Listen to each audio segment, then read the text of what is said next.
Assalamualaikum warahmatullahi wabarakatuh. Perkenalkan, nama saya Emil Ramadan Hartono, NIM saya 40124111190 dari kelas D. Pada pertemuan kali ini saya akan membahas tentang tugas dari mata kuliah Hukum Diplomatik dan Konsuler.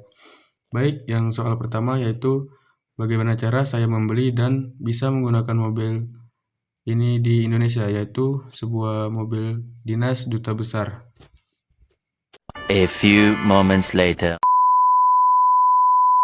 Baik, saya akan menjawab soal nomor 1, langkah-langkah membeli dan menggunakan mobil ex-dinas diplomatik Indonesia. Yang pertama, pastikan mobil sudah boleh dijual. Sebelum transaksi, minta penjual atau kedutaan pemilik diplomatik menunjukkan surat pelepasan status diplomatik dari Kementerian Luar Negeri atau Kemlu. Yang kedua, ada periksa dokumen kendaraan lengkap. Tahu minta dokumen asli, surat pelepasan Kemlu, surat penjualan atau faktur-faktur, akte jual beli. Lalu ada lakukan pembayaran pajak dan bea yang terutang. Karena sebelumnya dibebaskan, mobil yang dilepas status diplomatik harus dikenai kembali bea masuk atau jika terkait impor, bea kembali, PPN, dan pajak lain. Yang keempat, urus dokumen kepabeanan jika kendaraan masuk sebagai barang impor. Atau lengkapi dokumen pabean, surat pelepasan Kemlu, dokumen impor manifest, invoice, dan dokumen pendukung, seperti dapatkan surat keterangan dari bea dan cukai bahwa kewajiban bea cukai telah dipenuhi. Yang kelima, lakukan balik nama dan registrasi di Samsat atau Polri. Bahwa dokumen lengkap, surat pelepasan Kemlu, bukti pembayaran bea dan pajak, faktur, bukti identitas pembeli, atau ke Samsat dan atau Satpas untuk urus balik nama STNK atau BPKB. Lalu ajukan permohonan pergantian plat nomor diplomatik ke plat nasional setelah proses STNK dan BPKB akan atas nama Anda. Lalu yang keenam, uji kelalaian dan asuransi. Lakukan uji KIR atau uji layak jalan jika diperlukan oleh peraturan daerah atau umur kendaraan. Ambil asuransi kendaraan sesuai ketentuan atau wajib untuk dianjurkan. Yang 7, bayar pajak tahunan dan pajak jalan. Setelah terdaftar, bayar PKB dan SWDKLLJ sesuai jadwal agar STNK tetap berlaku. Yang ke-8, simpan semua dokumen legal. Atau simpan surat pelepasan Kemlu, bukti pembayaran bea atau pajak, bukti-bukti balik nama STNK dan BPKB. Lalu saya akan menjawab soal nomor 2, yaitu menganalisis.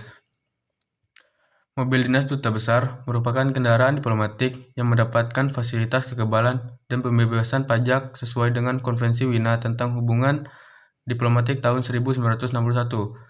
Kendaraan seperti ini biasanya digunakan untuk keperluan resmi kedutaan besar atau perwakilan asing di Indonesia.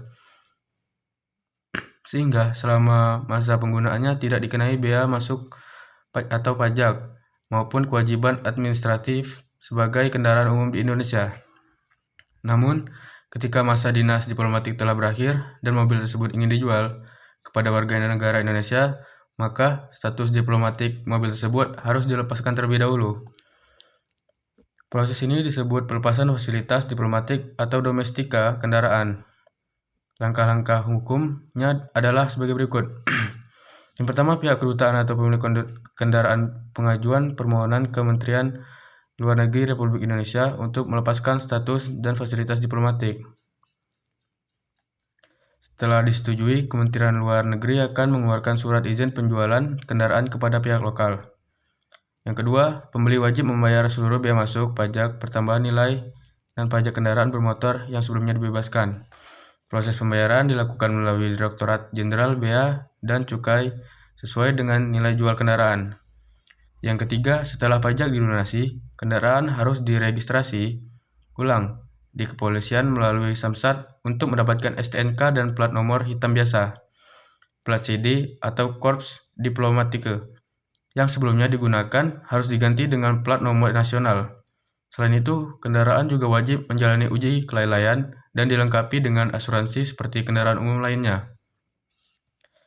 Dasar hukum yang mengatur hal ini antara lain Konvensi Wina 1961, Undang-Undang Nomor 1 Tahun 2002 tentang Hubungan Luar Negeri, Peraturan Menteri Keuangan Nomor 34 Tahun 2001 tentang pembebasan bea masuk atas barang diplomatik, serta Peraturan Kapolri Nomor 7 Tahun 2021 tentang registrasi dan identifikasi kendaraan bermotor. Dari analisis ini dapat disimpulkan bahwa seorang membeli dan menggunakan mobil dinas X duta besar di Indonesia asalkan seluruh prosedurnya hukum telah dipenuhi.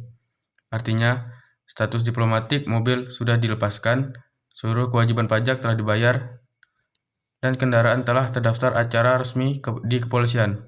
Jika tidak melalui prosedur tersebut, maka penggunaan mobil X diplomatik di jalan umum dianggap melanggar hukum, karena kendaraan tersebut masih berstatus bebas pajak dan tidak sah secara administratif. Sekian penjelasan dari saya. Jika ada salah kata, saya mohon maaf. Saya akhiri. Wassalamualaikum warahmatullahi wabarakatuh.